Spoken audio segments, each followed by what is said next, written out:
그러면 비트코인보다 알트코인의 상승폭이 더 커질 가능성이 높아지겠죠. 시장의 자금은 비트코인으로 가지 않을 가능성이 높기 때문에. 그래서 저는 비트코인 롱이 아니라 이더리움 롱 포지션을 잡았던 겁니다. 이해가 되셨죠? 왜 비트코인 롱을 들어가지 않았는지.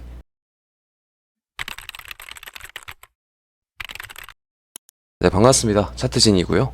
우선 저번에 제가 이 106K 구간이 추세 조정을 받을 수 있는 구간이라고 생각을 하고, 기존에 홀딩하던 롱 포지션을 여기서 익절, 그리고 숏 포지션을 좀 모았었고 한 일주일 정도 홀딩을 했어요. 하지만 좀 결과적으로 주가 상승이 발생을 해서 제 지난 하락 관점이 좀 빗나갔습니다. 물론 제 영상을 보시고 이 추세를 가져오신 분들도 많겠지만, 나중에 시장에 들어오셔서 지금의 이 상승 파동을 놓치신 분들도 있을 거라고 생각을 하거든요. 그래서 제 영상을 챙겨보시고 그리고 관점을 참고하셨을 때 제 관점이 이 구간에서는 그다지 도움이 되지 못한 것 같아서 좀 죄송한 마음이 큽니다. 그래서 그 부분에 대해서는 먼저 사과를 드리고 싶어서 말씀을 드리는 거고요. 그리고 나서 텔레그램에 좀 대응을 바로 남겨드렸었는데요. 이때였죠. 이때 비트코인이 한 번에 큰 하락이 발생을 하고 나서 좀 많은 사람들이 당황해 하셨을 것 같아요. 저는 여기서 일시적인 조정 가능성이 크고 여기가 고점이 아니라고 생각을 했고, 그리고 텔레그램을 바로 남겨드렸습니다. 추가 상승을 노려보고 있다. 자, 그래서 제가 여기서 비트코인 롱 포지션을 잡지 않고 이더리움 롱 포지션을 잡았거든요.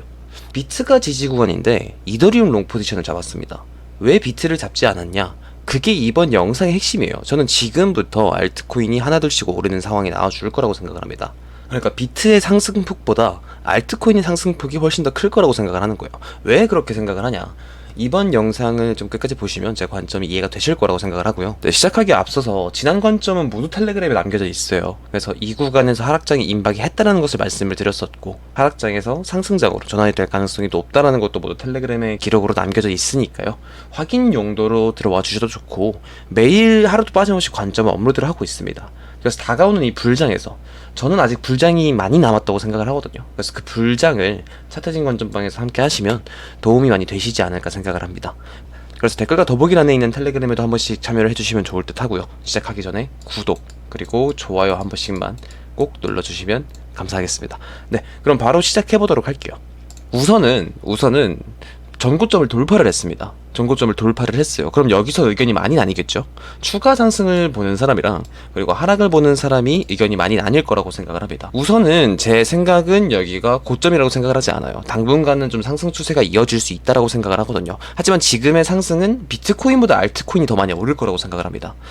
자, 비트코인이 신고점을 찍었는데 여기서 더 간다는 게 말이 되냐? 우선 매수 강도를 보시면 됩니다. 매수 강도, 그러니까 RSI를 보면 여전히 과매수 상태인 것을 확인을 할 수가 있어요.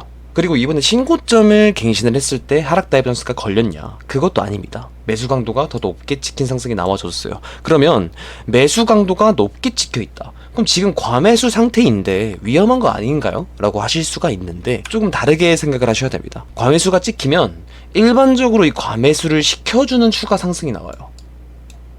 그럼 쉽게 생각을 하면 돼요. 매수세가 약한 개미들이 붙어서 올리는 거죠. 그럼 어떤 현상이 발생을 하냐? 이때의 매수 강도보다 더 낮은 매수 강도로 이 고점을 갱신을 하는 겁니다. 그럼 고점은 갱신을 했지만 RSI, 매수 강도는 낮아지면 그걸 뭐라고 하죠? 하락 다이버전스라고 부르죠. 그래서 일반적으로 이렇게 과매수가 찍히면 하락 다이버전스를 만들어주는 상승이 나온다는 얘기인 거예요. 그래서 여기가 고점이라고 생각을 하느냐? 그렇지 않다라는 겁니다. 조심은 하셔야 돼요. 왜냐면 하락 다이버전스를 만들어주는 고점 갱신은 결국 조정이 한 번은 와요. 그러니까 매수 강도가 급격하게 낮아진 이후에 고점 갱신이 나온다는 얘기인 거거든요. 그러면 결론은 뭐냐? 여기서 하락이 나왔을 때 신고점 갱신을 하고 하락이 시작이 되는구나. 이게 아니라 조정이 나왔을 때의 추가 상승, 그러니까 이 전고점 이상을 노리는 좋은 매수 타점이 될 수가 있다 라고 해석을 하시는 게 좋지 않을까 하는 생각이에요. 예시를 들어드리겠습니다. 이때가 트럼프 당선 이후에 고점을 갱신을 했을 때인데요. 매수 강도를 보면 어떻죠? 과매수가 찍혀 있죠. 그리고 한 번 더 상승을 했을 때도 과매수가 찍혀 있습니다. 그 다음 조정이 한 번 나왔죠. 이 과매수 열기를 식혀주는 한 번의 하락. 그 다음 신고점을 갱신을 했지만 매수 강도는 과매수 구간을 넘지 않으면서 하락 다이버전스가 걸리는 상승이 계속해서 나왔죠. 제가 지금 이걸 얘기하는 거거든요. 과매수가 찍히면 결국 이 과매수를 찍혀주는 고점 갱신이 나온다. 그리고 하락 다이버던스를 만든다라는 거예요. 그럼 지금 상황은 어느 때에 대입을 해볼 수가 있을까요? 이때죠. 아직 하락 다이버던스를 만들어주기 이전에 과매수가 찍힌 상태. 그러니까 저는 지금 이 구간에서 조정이 나온다라고 해도 결국 추가적인 상승이 나와줄 가능성이 꽤나 높다라는 거예요. 이해가 되셨죠? 그럼 이번 추세에 대한 고점이 어느 구간이라고 생각을 하냐? 그거는 사실 그때 가서 봐야 됩니다. 지금은 이 추세가 어디서 멈출 거다라는 걸 말씀드리기가 좀 어려울 것 같아요. 그러면 지금 아는 척 해놓고 결국 이 고점이 어딘지 모르겠다는 얘기 아니냐 하면서 뒤로 가기를 누르실 수가 있죠. 다음 이어지는 내용을 보시면 이해가 되실 거거든요. 그러니까 욕하면서 뒤로 가기 누르시지 말아주시고, 자, 다음 내용. 이 고점이 어딜까? 그리고 왜 비트코인 말고 알트코인을 사야 될까에 대해서 좀 말씀을 드려볼게요. 자, 제가 여기서 조정이 나와도 결국에는 하락 다이버던스를 만들어주는 상승, 그러니까 고점 갱신이 나올 가능성이 높다고 말씀을 드렸잖아요. 여기서 이 포인트를 계속해서 체크를 하셔야 됩니다. 매수 강도가 낮아진다. 테더 도미넌스, 시장의 현금 비율을 체크를 해볼게요. 이건 제 구독자분들은 너무 많이 들으셨을 거예요. 테더가 이 시장에서 차지하는 비율. 그러니까 이 테더를 해외 거래소에서는 주로 사용을 해서 거래를 하니까 이 차트, 이 테더 도미넌스가 시장의 현금 비율이라고 생각을 하는 게 편하다고 했죠. 그러면 이 차트가 내려가면 시장에서 현금이 차지하는 비율이 내려가는 거고 코인 가격이 오르겠죠. 그 현금이 풀린다는 거니까. 하지만 하나 중요하게 생각을 하셔야 되는 게 있는데, 이 테더 도미넌스, 그러니까 시장의 현금 비율이 내려갔을 때 그 현금이 어디로 갈 것인가도 생각을 하셔야 돼요. 그러니까 이게 내려가면 비트코인이 오른다. 맞는 말이거든요. 맞는 말인데, 이게 내려갔을 때 비트코인만 오르는 경우도 있고 비트코인보다 알트가 훨씬 더 많이 오르는 경우가 있습니다. 그러니까 이 시장의 현금이 어디로 갈지도 생각을 하셔야 된다는 거예요. 그래서 테더 도미넌스는 지금 이 추세선을 건드릴 가능성이 꽤나 높거든요. 일본 기준으로 봤을 때도 저점을 갱신을 하는 과정에서 아직 상승 다이버던스가 걸리지 않은 상황이에요. 그렇다는 건 아까 말씀을 드렸다시피 이 과매도를 시켜주는 저점 갱신이 나올 가능성이 꽤나 높다라는 거죠. 그래서 제가 이번 조정에 이더리움을 잡은 이유도 이 추세선까지는 도달을 할 거라고 생각을 해서요. 제 목표가는 우선 여기입니다. 이 구간에 도달을 해야 돼요. 그러면 여기가 어떤 추세선이냐를 봐야 되는데, 이 추세선은 7년간 단 한 번도 깨지지 않았던 추세선입니다. 7년 동안 이 상승 추세선은 단 한 번도 깨진 적이 없어요. 이 말이 무슨 뜻이냐? 이 상승 추세선은 비트코인을 한 번도 거스른 적이 없습니다. 이 상승 추세선에 닿을 때마다 비트코인의 상승장이 종료가 되고 하락장이 왔다라는 뜻인데요. 이 추세선에서 지지를 받고 시장의 현금 비율은 상승을 했고, 그럴 때마다 비트코인의 상승장은 모두 종료가 됐다. 2017년, 21년, 그리고 24년 모두 이때가 작년 3월 비트코인이 73K를 찍었을 때죠. 그리고 시장의 현금 비율이 상승을 하면서 비트코인 하락이 시작이 됐고, 그 다음 여기가 110K, 이번 12월 고점입니다. 이 추세선 부근에 왔을 때 현금 비율이 상승을 하게 되면서 비트코인 하락장이 시작이 됐죠. 그러니까 비트코인은 이 상승 추세선을 단 한 번도 거스른 적이 없다는 거예요. 27년 장도 그렇고, 그리고 21년 장도 그렇고. 그래서 제가 여기서 이번 12월의 하락장에 대한 위험성을 강조드렸던 이유도 이 추세선 때문입니다. 이건 제 영상과 텔레그램에 모두 남겨져 있으니까 해당 내용을 좀 확인해 주시면 좋을 듯 하고요. 이 말씀을 드리는 이유는 테더 도미넌스가 여기까지 하락을 했을 때가 비트코인이 이번 상승에 대한 고점이 찍힐 수가 있다는 거예요. 그럼 그게 120K가 될 수도 있고 130K가 될 수도 있죠. 하지만 저는 이 테더 도미넌스가 이 구간에 도달한다는 가정하에 이 내려가는 현금 비율, 그러니까 자금이 비트코인으로 몰리지 않을 가능성이 높다라고 생각을 하고 있어요. 그래서 비트코인으로 몰리지 않았을 경우에 비트코인의 가격이 기대했던 것보다 크게 오르지 않을 수가 있기 때문에 잘 모르겠다라고 말씀을 드리는 거예요. 하지만 그 가격대가 어느 구간이 되든 결국에는 이 7년 동안 한 번도 깨지지 않았던 이 상승 추세선에서 가로막힐 가능성이 꽤나 높다라는 거죠. 자, 그러면 이 현금 비율이 내려가는데 비트코인으로 자금이 가지 않는다라고 생각을 하는 이유는 비트코인 도미넌스를 보면 됩니다.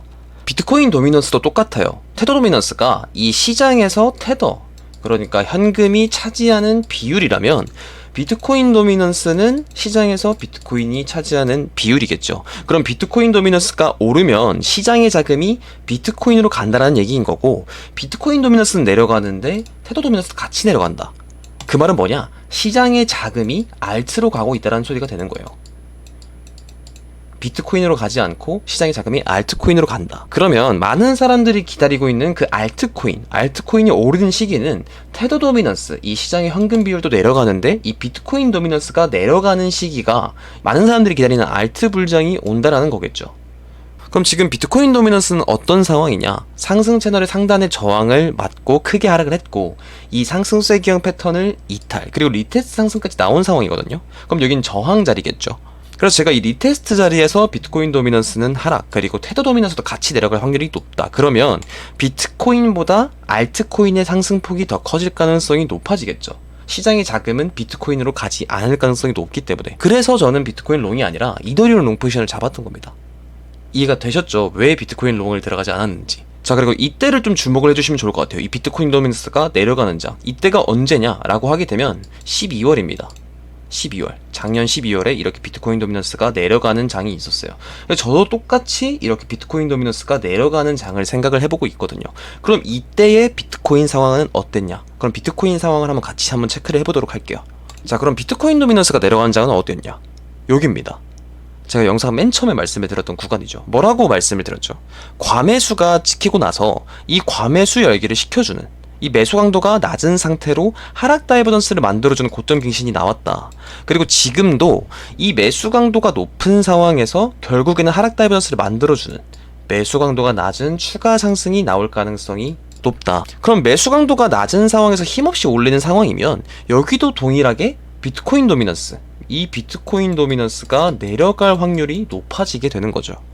그럼 정리를 해볼게요. 비트코인은 과매수가 찍힌 상태, 하지만 테더 도미넌스는 한 번에 추가 하락이 나올 가능성이 높죠. 그럼 그 상황에서 비트코인이 매수 강도가 약한 추가적인 상승을 보여줄 때 비트코인 도미넌스가 내려가는 장이 온다면 어떻게 된다? 알트코인이 펌핑을 받는다. 그래서 지금 알트코인이 곧 펌핑을 받을 거라고 생각을 해요. 멀지 않은 시일 내로. 그래서 여기서 비트코인이 조금 더 올랐을 때 수익률보다 이 힘없는 상승을 보여줄 때 알트코인이 펌핑을 더 받을 수 있을 거라고 생각을 해서 이더리움 롱 포지션을 잡았던 거고요.